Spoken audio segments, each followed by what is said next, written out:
السلام علیکم ورحمۃ اللہ وبرکاتہ۔ رمضان المبارک کا مہینہ 3 عاشروں میں تقسیم ہے۔ پہلا عاشرہ رحمت ہے، دوسرا عاشرہ برکت ہے، تیسرا عاشرہ مغفرت ہے۔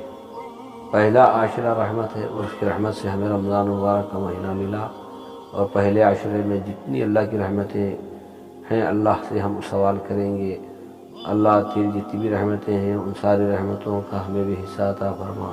دوسرے عشرے کے اندر جو ہے برکت ہے، تو اللہ سے نیکیوں میں، عمر میں، عقل میں، اچھے اخلاق میں، کردار میں، سخاوت میں، جتنی چیزیں بھی ہیں اس میں برکت مانگیں گے۔ تیسرا عشرہ جو ہے وہ مغفرت ہے۔ مغفرت سے مراد پچھلی زندگی کی کمی کوتاہیوں پر توبہ کرنا، مغفرت چاہنا، اور آئندہ آنے والے گناہوں سے ابھی سے مغفرت چاہنا کہ اللہ آئندہ آنے والے فتنے فساد جو بھی ہیں، یا اللہ بیماریاں ہیں، یا گناہ ہیں، یا غلطی کام ہیں، ان سب سے ہماری مغفرت فرما۔ پہلا عشرہ رحمت ہے، اس کی رحمت کا سوال کریں گے۔ دوسرا عشرہ برکت ہے، برکت کا سوال کریں گے۔ تیسرا عشرہ جو ہے وہ مغفرت کا ہے، مغفرت کا سوال کریں گے انشاءاللہ۔ میرے بھائیو دعا میں یاد رکھو، اللہ تعالیٰ سب مسلمان بھائیوں کو رمضان مبارک کے مہینے کی ساری رحمتیں، برکتیں، مغفرتیں عطا فرمائے۔